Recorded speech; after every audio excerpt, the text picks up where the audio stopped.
Hey guys, it's been a while since I posted on BFH.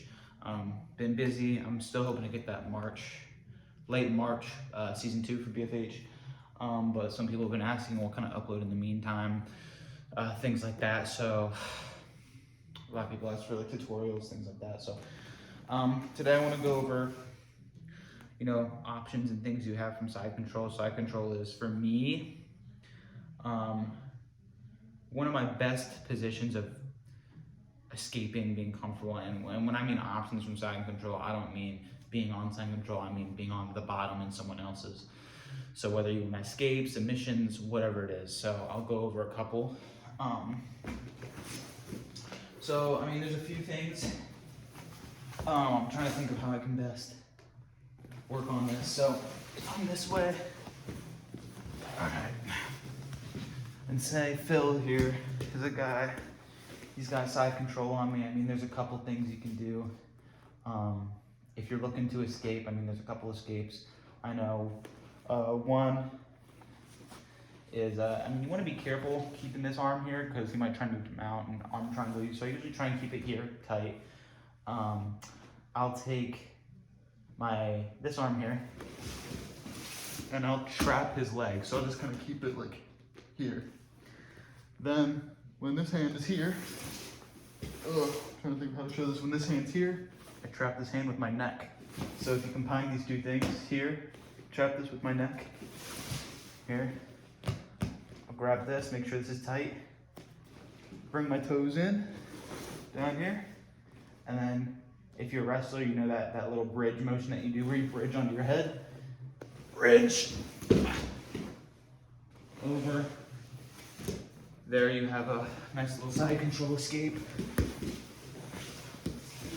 So we're here. We're here in side control. Trap the arm, block this, or trap the leg, trap this arm with your head. Bring this over here, bring my toes in, and then there's that. There's a lot more simpler things as well. Like, for example, I think what I'll do most of the time is I usually just try and regain guard because I'm pretty comfortable from guard. I try not to hold guard too much if I'm going against a wrestler because their top pressure is a lot, but if it's another jiu-jitsu guy, I'm usually pretty comfortable there.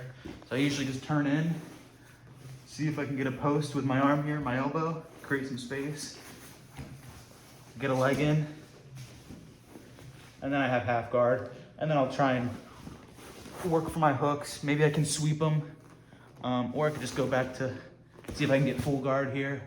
And then you have a couple different options, like you got your triangles, you got Kimuras, you got like your hip bump sweep, so like that.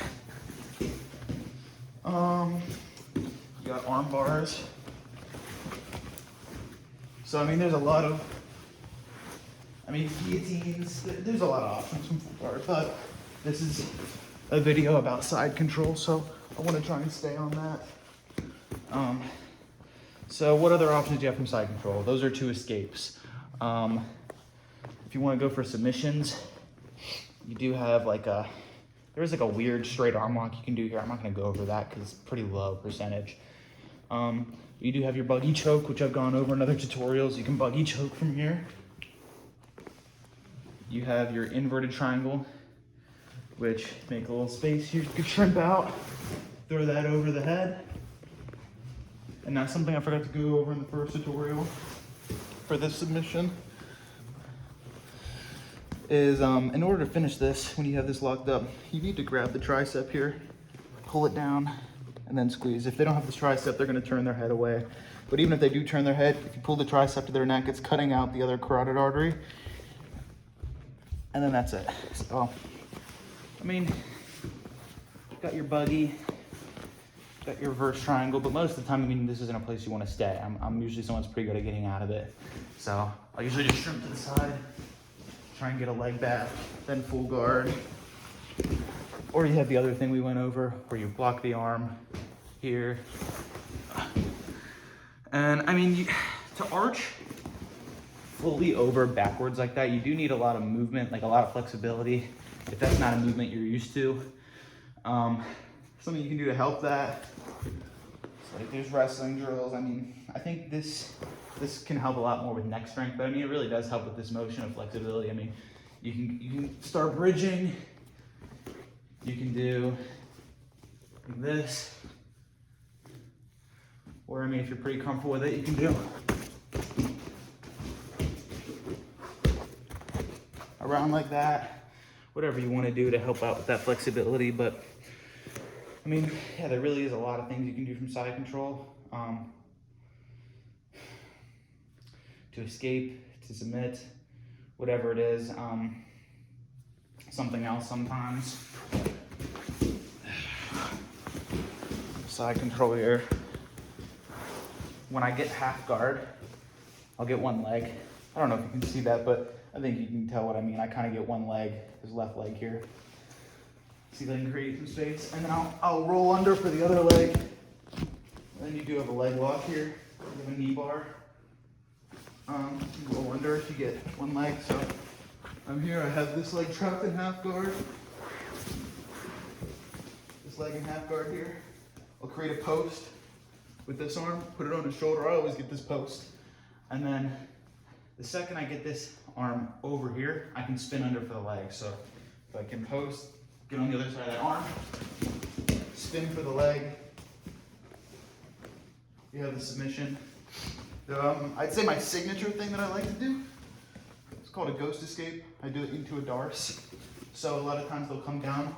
Maybe I get knocked down, taken down, and I'm in a position where they're trying to get into side control. It'd be easier from this angle. They're trying to get into side control, but I get a leg in and I frame. So I put this on their shoulder and my forearm's driving into their neck, so they can't really come down. So if that's happening, they're trying to come down, I'll keep a leg in here. Eventually I'll let them through, and as they're coming down, I spin under this way, and then you have a darce. And I've pulled this one many times. It works very well. But there really is just a lot. I'm pretty good on these things. I'm pretty comfortable being on the bottom, unless it's a wrestler and they have a lot of top pressure, then I don't want to stay there for too long, but you know, you can spin under for that darce. So, one more time. Frame, they come down. Boom, flatten your body out. Now, a lot of times, a common darce counter is people like to go flat. It nullifies the darce. They'll just go flat, kind of exactly like what this guy's doing right now. They won't sit up on their knees. They'll just go dead flat. If someone does that, I mean, I don't even keep going for the darce for the most part. Sometimes people will go back to this and we'll try and turn them over. I mean, you got a free back take. I'll just step over, take the back. I mean, a guy that I was going against in class one time kept doing that. I'd get the darce and he'd go limp. So one time I just used the darce as a fake. And then as soon as he went limp, stumped over to the back and choked him out that way. But there's that. Yeah, I mean, not a whole lot else I can think of. Those are basically all my options from there. I'll spin under for leg locks if I get half guard, push for full guard. You got your reverse triangle, your buggy choke. You got a couple sweeps to flip them over. You got your ghost escape into the darce. I mean, there's a lot, but there's only so much you can do from that position.